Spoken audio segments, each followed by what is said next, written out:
Okay, we're going to start with the nation. Our killings. Controversy rages over ISOP link. TCN's incompetence cause of grid collapse. Facebook, Twitter, Instagram gets federal government's operating guidelines. 2 die in Lagos Ibadan road accident. Clerks kidnapped in Oyo, Plateau, Kogi. Gunmen injure 4 in Osun bus attack. 322,000 workers join contributory pension scheme. Okay, story. Okay, so I'll take gunmen abduct 2 priests, 3 missionaries and others in Plateau, Oyo and Kogi State. So 2 clergymen, 3 missionaries and 2 other persons have been abducted in Plateau, Oyo and Kogi State.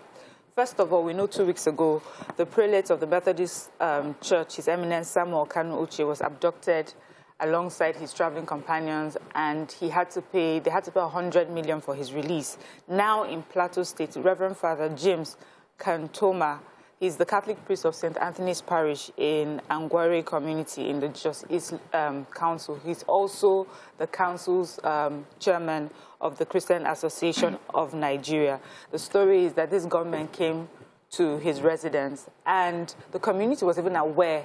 You know, they heard that they were there to abduct the priest. They tried to stop them, run after them, but then the government started shooting, of course. Everybody ran away, and they left with the priest. As of the time of this report, they haven't heard anything from the abductors. They haven't heard if there's no ransom has been made yet. And then, but the police are aware, and they said that, of course, they are on it to make sure that he's returned safely, and the community and all of us are praying for his safe return. But in Oyo State, they said government abducted the Bishop of Jeba Diocese Anglican Community, Kwara State, Right Reverend Ade Rogba Adeyinka Oluwaseun. The bishop's wife, Mrs. Oreofe Oluwaseun, and his drivers were also taken away by the assailants. 3 persons were reportedly abducted. Do you know this is, I mean, it's so sad. It's sad that right now we read about abductions as if we're reading about the weather. Oh, today the sun is going to come out. You know, it's just our daily story. You know, this is the problem with Nigeria. When things happen, we do not quickly put a stop to it before it becomes an epidemic. Yes. You know, because this kidnapping, you know, it started in Niger Delta in those days, and it was just small. And they allow it to fester. You know, it festered, and it has become the norm. It has become normal.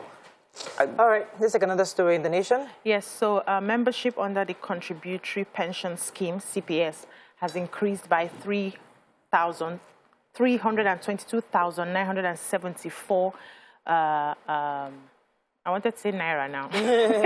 Year on year, from 9.36 million at the end of the first quarter in 2021 to 9.68 million at the end of the second quarter. So according to the reports, they said the membership rose by 92,852, which meant it's from 9.59 million recorded at the end of the first quarter in 2021 to 9.68 million at the end of this first quarter as well in 2022. Now, they said the growth of the industry membership is due to an increased level of compliance by the public and private sectors. So, but the total pension contribution remitted to individual retirement savings account is 191.44 billion, with the private sector contributing at 101.11 billion, or 52.82%. The public sector also accounted for 90.33 billion, or 47.18%. So this was a lot of data on how they have moved, and they are still capturing a lot of people into the contributory pension scheme. I'll take our killings, the controversy. The controversy is just that the governor of Ondo State, Akeredolu, has said that the federal government's assertions or insinuations that it was ISWAP or Boko Haram are hasty, and Fayemi has agreed with him, saying that it's speculative, that there is no evidence to prove that it was actually ISWAP, or so that they have security, but they should wait till everything comes out, and then they're burying them today. The southern southwest states have said Today they are mourning till Wednesday, and they're going to give them a burial on Friday, mass burial. Those that they can't identify. I was going to take the story on the TCN collapse. Many have blamed it to the incompetence and the cause of the grid collapse that we've experienced.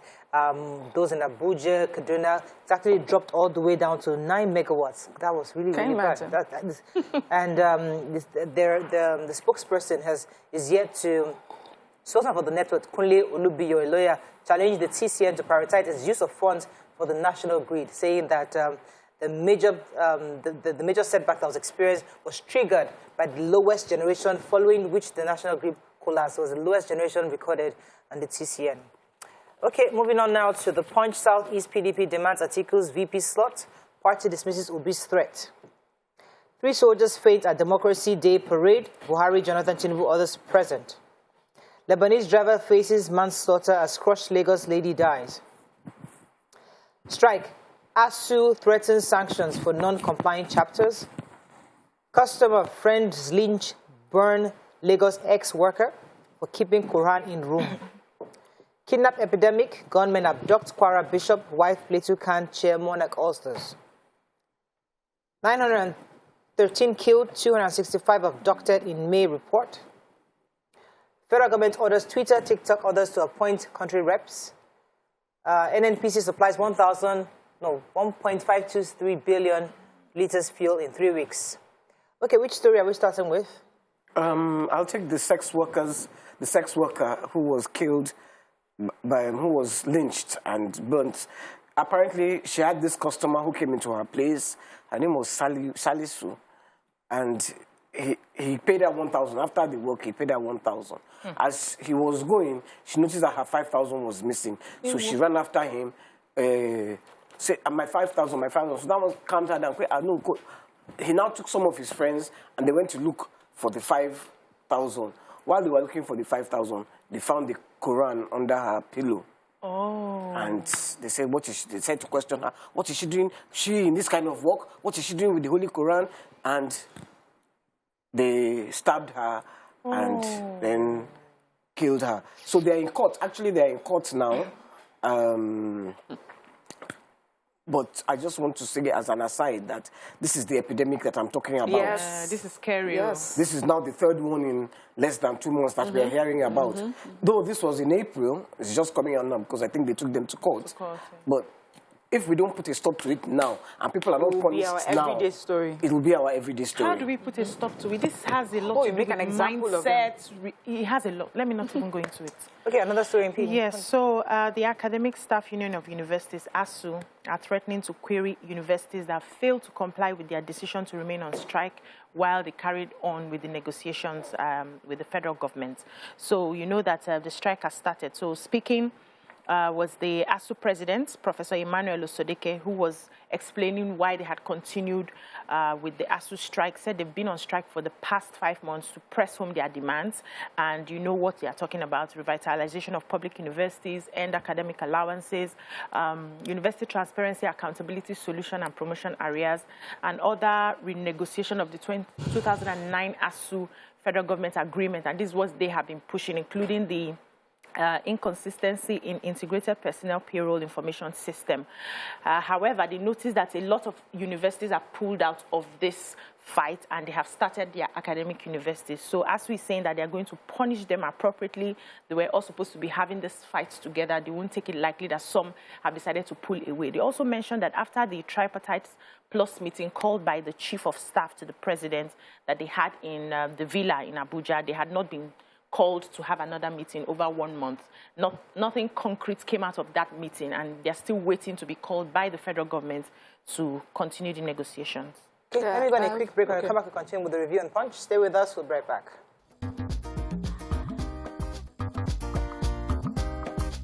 Stay tuned. Your view will be right back. Thanks for staying with us. We're still reviewing Punch. Mariam had a story. Go ahead, please. So I don't know if you remember the story of a Lebanese driver, John Gregg. He had been driving against traffic one time and had crushed a young lady. And he was arrested and charged to court. But unfortunately, the lady has passed, and so the Lagos State Command is saying that they are going to amend his charges and make it that they may charge him now for manslaughter. Really sad, story. The story was after he had crushed her, he made a quick reverse and tried to flee the scene. An eyewitness got on a bike and chased him, and that was how he was arrested. So PDP is appealing. PDP in the southeast is appealing to Atiku Abubakar to ensure that he picks a candidate from the southeast, and the reason is because they're reminding him that 1.6 million votes came to him back in 2019. As opposed to the 403,000 votes that actually went to President Muhammadu Buhari. And they're also worried about Peter Obi's candidacy with the LP party. According to them, there's a strong possibility that he might divide the votes. So it's important for Atiku to be very, to ensure that he picks a VP from the southeast. However, they're also saying that they're not even sure, they can't really determine how much influence Peter Obi might have, because yes, he's quite popular on social media, but until we get to the polls, they don't know. But Peter Obi's spokesperson is saying, don't underestimate us, that there's a revolution going on, that Nigerian youths are tired of the APC and the PDP, and they will use the LP party to I like that they call themselves the revolution. I mean, the obedience. Obedience, yeah. So listen, it's great to have the narrative that, social media people don't vote, but don't go to sleep with that. You never know. You never know. All parties must be awake to the fact that there's a reality. Nigerians want change. They wanted change the last time, they got it. And this time, they're saying for change. So we'll see how that goes. Okay, move on now to another paper. Daily Sun, VP, PDP narrows choice to 3 South governors. Confusion as military officers slump at Democracy Day parade. Our church attack mass burial for victims on Friday. Stop senseless killings. Kogi Anglican Bishop cries out to federal government. Opposition continues to trail feared Muslim ticket in APC. Let's start with the continuation of the story. Yes, you took. So there are indications emerging yesterday that the search for a vice presidential candidate for Atiku Abubakar, who is the flag bearer of the PDP, might have narrowed to Governor Nyesom Wike, Ifeanyi Okowa, and Udom Emmanuel of Rivers State, Delta, and Akwa Ibom states, respectively. So they are saying that there's been like a last-minute rethink, and they are trying as much as possible to, present the person who they feel will help them bring the votes back home. And they said they had also listed the Abia State Governor Okezie Ikpeazu and his Enugu counterpart Ifeanyi Ugwuanyi, as well as the former governor of Enugu and Imo State, Senator Chimaroke Nnamani and Emeka Ihedioha, respectively. But they were not shortlisted because they said they are not very sure that those people will be able to pull in votes for them. Now, the PDP, like you mentioned, the governors of the Southeast are saying that this ticket, the 3 people now you've narrowed it to, are not from the Southeast. And so in 2023, again, if you do not deliberately get someone from the Southeast to be the vice president to represent the PDP, then it's going to be, power will be shifted away from the Southeast again, and it's going to take a very long time before that power comes back. And this is an opportunity for you as a party to present somebody from the Southeast. Okay. Yes. Okay. We remember the beautiful Democracy Day parade we were watching yesterday. They say 3 military personnel collapsed during that parade, but thankfully we did something proper. There were tents that were available, stretchers were quickly deployed, they took them in and resuscitated them successfully. Also at the parade, they said Babagana Kingibe, the running mate of the 1993 elections that's the Moshood Abiola running mate, was introduced as the vice president and was asked to join like past presidents to take a picture. And so for me, my question is there a formal recognition of him as vice president? And does that mean that MK2 has been given some form of recognition as president of that time? And what does that mean for families of MK Abiola? Because I know that as president, past presidents, there's some things that come to you, benefits that come to you, having been president. So has that been done, or is this just symbolic? Paper talk? Yeah. And is Kingibe collecting the proceeds? They also said that Kingibe betrayed. So, I mean, there's different conspiracy theories to this, that he actually sold out for the cause, the June 12 cause. But that's a different topic. Let's take another story on Daily Sun. I was going to take the opposition continues to trail the feared Muslim ticket. So Nigerians are saying that the party APC must be sensitive to the times. You know, many of the parties, they have till June 17th, which is this Friday, to submit their running mate, their vice president. And I think Atiku's Abubakar BDP should be submitting hers today, Tuesday. APC should be submitting theirs tomorrow. And Nigerians are saying the APC especially should be very careful, especially recently when the Kaduna State Governor, El Rufai, was saying that there's nothing wrong with the Muslim ticket, suggesting to Nigerians that they might be contemplating a Muslim ticket. They're saying they're warning against that this is not the time for that. All religion must feel represented. Why is religion is not represented in this?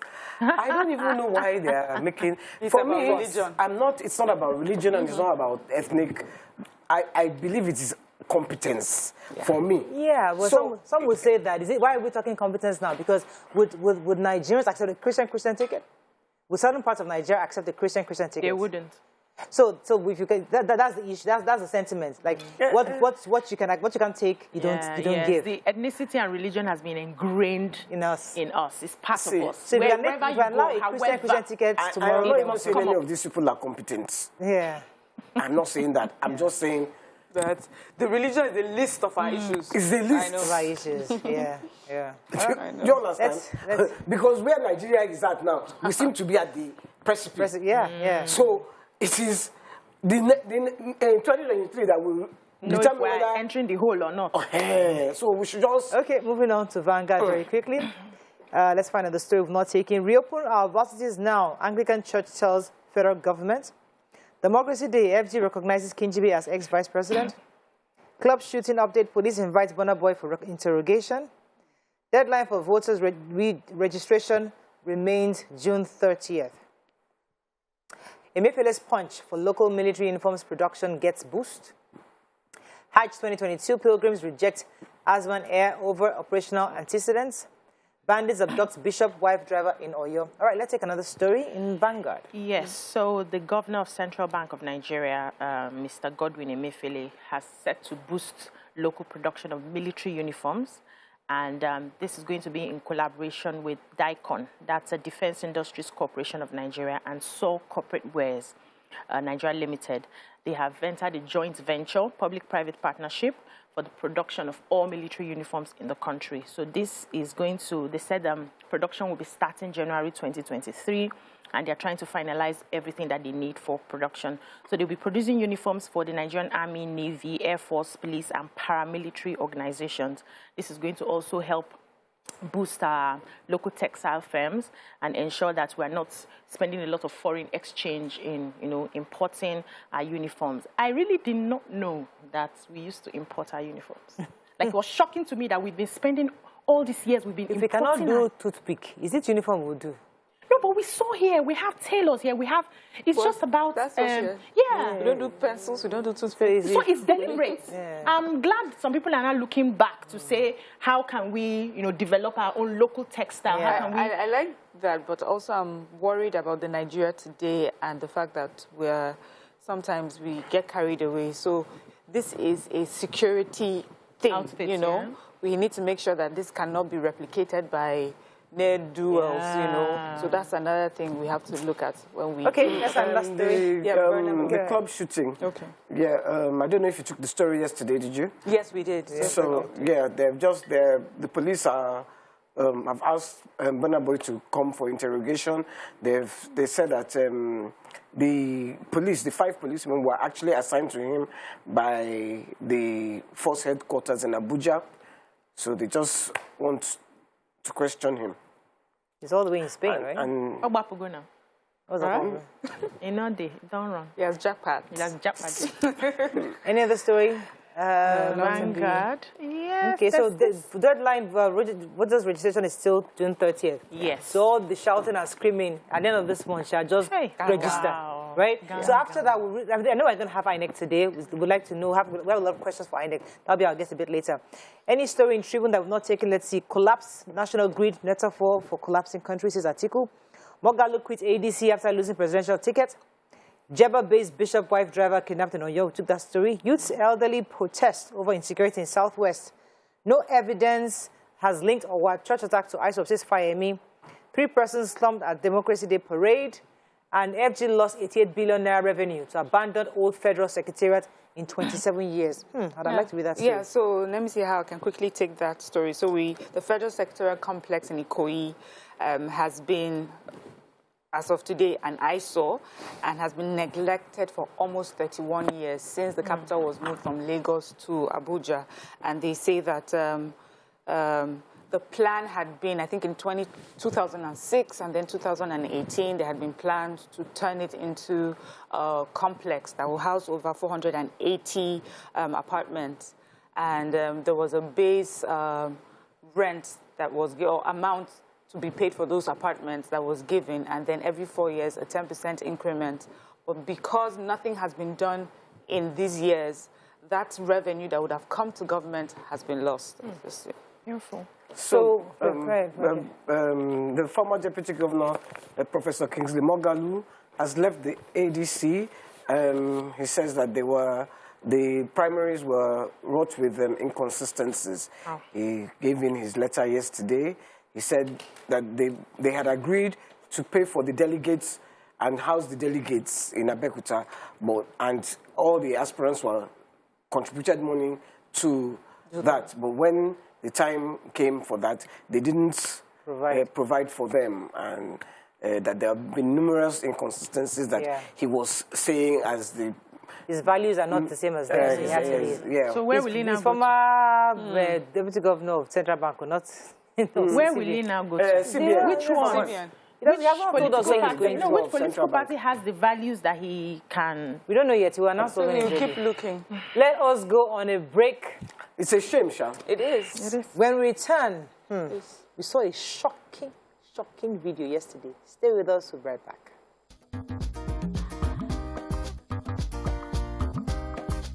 Stay tuned. Your View will be right back.